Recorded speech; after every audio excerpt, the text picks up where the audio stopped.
The ജേർണലിസ്റ്റിലേക്ക് യുദ്ധം ഒരാഴ്ച പിന്നിടുമ്പോൾ അക്ഷരാർത്ഥത്തിൽ സംഹാര താണ്ഡവം തുടരുകയാണ് ഇറാൻ. ഗൾഫ് രാജ്യങ്ങളിലെ അമേരിക്കൻ സൈനിക താവളങ്ങൾക്ക് നേരെ ഇറാൻ തലങ്ങും വിലങ്ങും അടി തുടരുകയാണ്. ഈ ഘട്ടത്തിൽ ലോകം മുഴുവൻ ഉറ്റുനോക്കുന്ന ഒരു കാര്യം അല്ലെങ്കിൽ ഉയർത്തുന്ന ഒരു ചോദ്യം ഇസ്രായേൽ എവിടെയാണ് എന്നുള്ളതാണ്.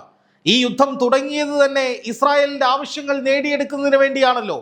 പക്ഷേ യുദ്ധം ഇത്രയും തീവ്രമായ ഘട്ടത്തിലെത്തി നിൽക്കുമ്പോൾ ഫെബ്രുവരി 28 ശേഷം ഇത്രയും തീവ്രമായ ഒരു പ്രത്യാക്രമണം വേറെ ഉണ്ടായിട്ടില്ല എന്നു തന്നെ നമ്മൾ കാണുമ്പോൾ ഈ ഘട്ടത്തിൽ തീവ്രമായി യുദ്ധമുനമ്പിലേക്ക് വരേണ്ടിയിരുന്ന ഇസ്രായേൽ എവിടെ പോയി? ഇസ്രായേലിന് എന്താണ് സംഭവിച്ചത്? എന്തുകൊണ്ടാണ് ഇസ്രായേൽ നിശബ്ദത പാലിക്കുന്നത്? തുടങ്ങി നിരവധി ചോദ്യങ്ങൾ ഉയരുകയാണ്. ഇതിനിടയിലാണ് വളരെ നിർണായകമായ മറ്റൊരു റിപ്പോർട്ടും പുറത്തു വരുന്നത്. ഇറാൻ US സമാധാന കരാർ തകർക്കാൻ ഇസ്രായേൽ ബോധപൂർവം ഇടപെട്ടു എന്ന് US vice president JD Vance വെളിപ്പെടുത്തിയിരിക്കുകയാണ്. ശരിക്കും ഈ യുദ്ധം തുടങ്ങിയത് തന്നെ ഇസ്രായേലിന് വേണ്ടിയായിരുന്നല്ലോ. എന്നിട്ടിപ്പോൾ ചിത്രത്തിൽ ഇസ്രായേലിനെ കാണുന്നില്ല. നെതന്യാഹു തെരഞ്ഞെടുപ്പായപ്പോൾ സ്കൂട്ടായതാണോ എന്ന് പോലും നിരവധിയായ ചോദ്യങ്ങൾ ഉയരുന്നുണ്ട്. എന്തായാലും എന്താണ് സംഭവിച്ചത്? അമേരിക്കയുടെ വൈസ് പ്രസിഡന്റ് തന്നെ ഇസ്രായേലിനെതിരെ രംഗത്ത് വന്നതിന്റെ കാരണം എന്താണ്? നമുക്ക് പരിശോധിക്കാം. അമേരിക്കൻ വൈസ് പ്രസിഡന്റ് JD വാൻസിന്റെ വാക്കുകളിലാണ് തങ്ങളെ ഈ കുഴിയിൽ ചാടിച്ചത് ഇസ്രായേലാണ് എന്ന് പറയാതെ പറഞ്ഞു വെക്കുന്നത്. നമ്മൾ പറയാറുണ്ടല്ലോ, അമേരിക്കൻ പ്രസിഡന്റ് ട്രംപിന് നാക്കിനെല്ലില്ല, എന്ത് വിളിച്ചു പറയും, എന്ത് അബദ്ധവും എഴുന്നള്ളിക്കുമെന്നൊക്കെ. പക്ഷെ JD വാൻസ് അങ്ങനെയുള്ള വാപോയ കോടാലിയല്ല. അളന്നു മുറിച്ച വാക്കുകളിലൂടെയാണ് അദ്ദേഹം എല്ലായ്പ്പോഴും പ്രതികരിക്കാറുള്ളത്. ആവശ്യത്തിന് മാത്രമേ അദ്ദേഹം സംസാരിക്കൂ, ആവശ്യത്തിന് മാത്രമേ അദ്ദേഹം ഇടപെടൂ. പക്ഷേ ഒരു ഇടപെടൽ നടത്തിയാൽ അത് കുറിക്കൊള്ളുന്നതുമായിരിക്കുമെന്ന നിലയിലാണ് JD വാൻസിന്റെ ഇടപെടലുകൾ പലപ്പോഴും നമ്മൾ കണ്ടിട്ടുള്ളത്. പക്ഷേ ഇപ്പോൾ അദ്ദേഹത്തിന്റെ വാക്കുകൾ ട്രംപിനെതിരായി ഭവിക്കുകയാണ്. ട്രംപ് വധിക്കപ്പെടുകയോ രാജിവെക്കുകയോ ചെയ്താൽ അടുത്ത പ്രസിഡന്റായി നിയമിതനാകുന്നത് JD വാൻസ് ആണ് എന്ന് ഓർക്കണം. അത്രയ്ക്ക് ശക്തമായ ഒരു ഓഫീസാണ് അമേരിക്കൻ വൈസ് പ്രസിഡന്റ്. അതുമാത്രമല്ല, ഈ സമാധാന ചർച്ചയ്ക്ക് വേണ്ടി ആത്യന്തികമായി ട്രംപ് നിയോഗിച്ചതും JD വാൻസിനെയാണ്. അതുകൊണ്ട് തന്നെ ഇപ്പോൾ JD വാൻസ് ഇസ്രായേലിനെതിരെ സംസാരിക്കുന്നത് എന്തിനു വേണ്ടിയാണ് എന്ന് നമുക്ക് നോക്കാം. ആദ്യം JD വാൻസ് ഇത്തരത്തിലൊരു നിലപാട് സ്വീകരിച്ചതിന്റെ കാരണം എന്താണ് എന്ന് നമുക്ക് പരിശോധിക്കാം. എപ്പോഴും ഒത്തുതീർപ്പുകൾക്ക് വേണ്ടി, നെഗോഷിയേറ്റിങ്ങിന് വേണ്ടി സംസാരിച്ചിരുന്ന ടീമിന്റെ തലപ്പത്തുണ്ടായിരുന്നയാളാണ് JD വാൻസ്. അതായത് ഇസ്രായേലിന് വേണ്ടി ഒരു യുദ്ധം തുടങ്ങിയിട്ട് ഒടുവിൽ കുരങ്ങന്റെ എന്തോ ആപ്പിനിടയിൽ കുടുങ്ങിയ അവസ്ഥയിൽപ്പെട്ട അമേരിക്കയ്ക്ക് വേണ്ടി നിരന്തരമായി നെഗോഷിയേഷൻ സംസാരിച്ചിരുന്നത് JD വാൻസ് ആയിരുന്നു.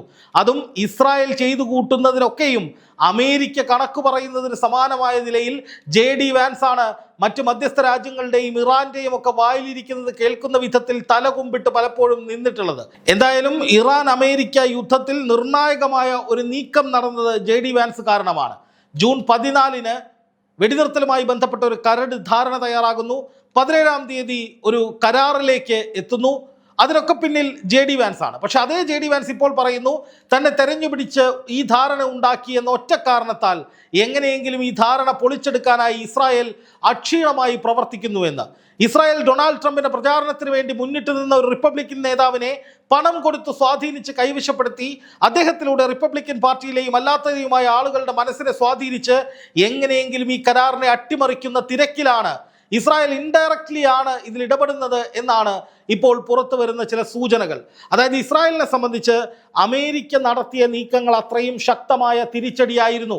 അതിനുശേഷം അമേരിക്ക ഇസ്രായേലിന്റെ നീക്കങ്ങൾ പിന്തുണയ്ക്കുന്ന വിധത്തിൽ ഇറാനിലേക്ക് ശക്തമായ ആക്രമണം നടത്തിയപ്പോൾ ഇസ്രായേൽ കരുതിയത് ഇറാൻ ഉടൻ മുട്ടുകുത്തും, അതുകൊണ്ട് തന്നെ കാത്തിരുന്ന് കാണാം, നമ്മളിപ്പോൾ അങ്ങോട്ടേക്ക് ഇറങ്ങിയാൽ, അതായത് ഇസ്രായേൽ ഇപ്പോൾ യുദ്ധത്തിലേക്ക് ഇറങ്ങിയാൽ രണ്ട് പ്രധാനപ്പെട്ട പ്രശ്നങ്ങളുണ്ട്. അതിൽ ഏറ്റവും പ്രധാനപ്പെട്ട പ്രശ്നം എന്ന് പറയുന്നത് ഇപ്പോൾ തന്നെ ഇസ്രായേൽ പ്രധാനമന്ത്രി ബെഞ്ചമിൻ നെതന്യാഹുവിൻ്റെ നില പരുങ്ങലിലാണ്.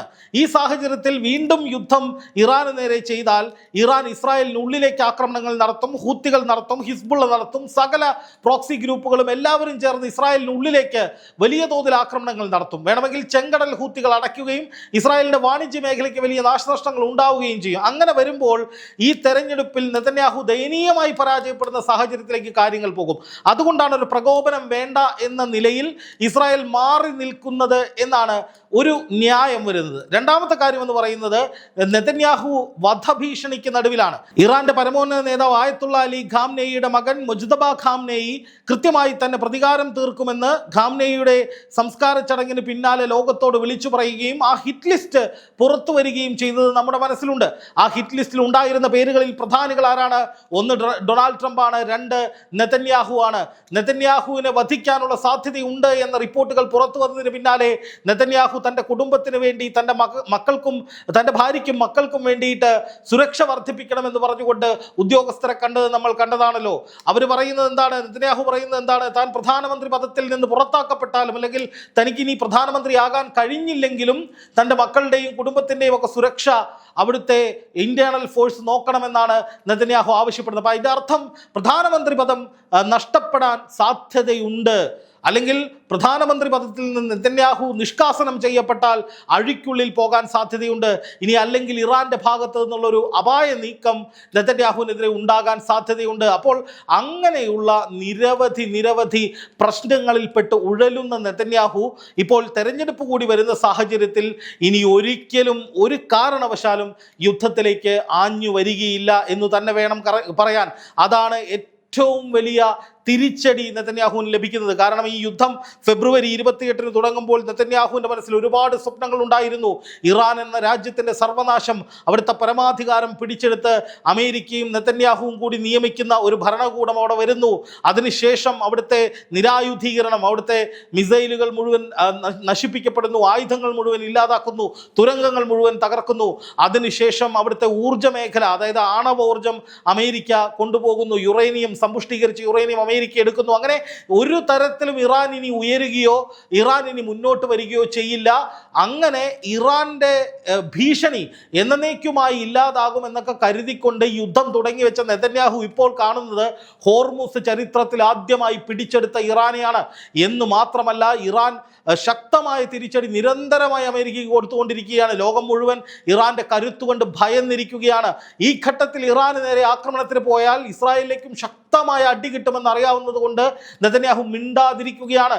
സ്വപ്നങ്ങൾ മുഴുവൻ കുഴിച്ചുമൂടി സ്വന്തം കാര്യം നോക്കി നിശബ്ദമായിരിക്കുകയാണ്. ഇത്രയും വലിയൊരു തിരിച്ചടി ഇസ്രായേലിന് വേറെ കിട്ടാനില്ല. കാരണം ഇറാൻ ഇല്ലാതായാലേ ജൂതർക്ക് സ്വതന്ത്രമായി ഉറങ്ങാൻ കഴിയൂ എന്ന് പറഞ്ഞ ടീമുകളാണ് ഇപ്പോൾ മിണ്ടാണ്ട് വാപൂട്ടി മൂലക്കിരിക്കുന്നത് എന്നുള്ളതാണ് ഏറ്റവും പ്രധാനപ്പെട്ട കാര്യം. എന്തായാലും ഇസ്രായേലിന് വലിയ തിരിച്ചടി തന്നെയാണ് ഇപ്പോൾ കിട്ടിയിരിക്കുന്നത്. യുദ്ധത്തിന്റെ ഭാഗമാകാൻ കഴിയുന്നില്ലെന്ന് മാത്രമല്ല, ഇറാനെ ഒന്നും ചെയ്യാൻ കഴിയാതെ മാറി നിൽക്കേണ്ടി വരുന്ന അവസ്ഥ അതിദയനീയമാണ് ഇസ്രായേലിനെ സംബന്ധിച്ച് എന്നുള്ളതും നമ്മൾ കാണാതിരുന്നുകൂടാ. പിന്നെ മറ്റൊരു പ്രധാനപ്പെട്ട കാര്യം, അമേരിക്കയിൽ ഒരു വലിയ അട്ടിമറിക്ക് വേണ്ടി ഇസ്രായേലിൽ നിന്നുള്ള ജൂത ലോബി പ്രസിഡന്റ് ട്രംപിനെതിരെ ചില നീക്കങ്ങൾ നടത്തുന്നു എന്ന വിവരവും പുറത്തു വരുന്നുണ്ട്. കാരണം ട്രംപ് ഒരു ഘട്ടത്തിൽ ഈ വെടിനിർത്തൽ കരാറിൽ ഒപ്പുവെച്ച സമയത്ത് ഇറാൻ അനുകൂലമായ രീതിയിൽ നിരവധി കണ്ടീഷൻസ് അംഗീകരിക്കുന്ന സാഹചര്യമുണ്ടായിരുന്നു. ഈ സാഹചര്യത്തിൽ അമേരിക്കയിൽ തന്നെ ഒരു ഭരണമാറ്റം ഉണ്ടാക്കി തങ്ങൾക്ക് അനുകൂലമായ നിലയിൽ ഒരു ഭരണ സംവിധാനം വരണമെന്ന് ഇസ്രായേൽ ആഗ്രഹിക്കുകയും അവിടുത്തെ ജൂത ലോബി അമേരിക്കയിൽ ചില മാറ്റങ്ങൾക്ക് വേണ്ടി ശ്രമിക്കുകയും ചെയ്യുന്നു എന്ന തരത്തിൽ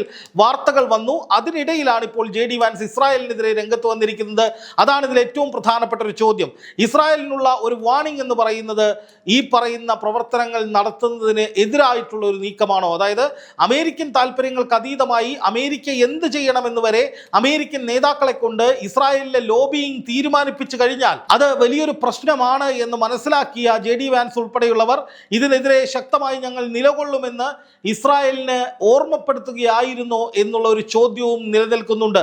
പൂർണ്ണമായി ഇസ്രായേലിനെ അമേരിക്ക കൈവിടുന്നതിൻ്റെ ലക്ഷണം കണ്ടു തുടങ്ങിയോ എന്ന് ചോദിച്ചാൽ ഇസ്രായേലിനെ ഒരിക്കലും പൂർണ്ണമായി അമേരിക്ക കൈവിടില്ല. പക്ഷേ അമേരിക്കയെ കൊണ്ട് കാര്യങ്ങൾ തീരുമാനിപ്പിക്കുന്ന ഇസ്രായേൽ എന്ന നിലയിലേക്കായിരിക്കില്ല. മറിച്ച് അമേരിക്ക പറയുന്നു, ഇസ്രായേൽ അനുസരിക്കുന്നു എന്ന രീതിയിൽ ഇസ്രായേലിനെ കൂടെ നിർത്തുക എന്നുള്ള നിലയിലേക്കായിരിക്കും അമേരിക്ക കാര്യങ്ങൾ നീക്കുക. എന്തായാലും ഈ യുദ്ധത്തിൽ ഇസ്രായേൽ പങ്കെടുക്കാത്തത് അമേരിക്കയോടുള്ള അഭിപ്രായ വ്യത്യാസത്തിൻ്റെ കൂടി ഭാഗമാണ് എന്ന വിലയിരുത്തലുണ്ട്. എങ്ങനെ നോക്കിയാലും ഇസ്രായേൽ സ്വപ്നം കാണുന്നതൊന്നും നടക്കുന്നില്ല. ഇസ്രായേലിനത് കനത്ത പ്രഹരമാണ്. ഓരോ ദിവസവും ഇറാൻ ശക്തമായ തിരിച്ചടികൾ തുടരുന്നത് ഇസ്രായേലിന് ഭാവിയിൽ ഇറാൻ വലിയ ഭീഷണിയാകുമെന്ന കൃത്യമായ അടയാളം തന്നെയാണ്. അത് വലിയ തോതിലുള്ള തിരിച്ചടി ഇസ്രായേലിന് അല്ലെങ്കിൽ വലിയ തോതിലുള്ള ഭയം ഇസ്രായേലിന് നൽകുമെന്ന കാര്യത്തിലും സംശയമൊന്നുമില്ല.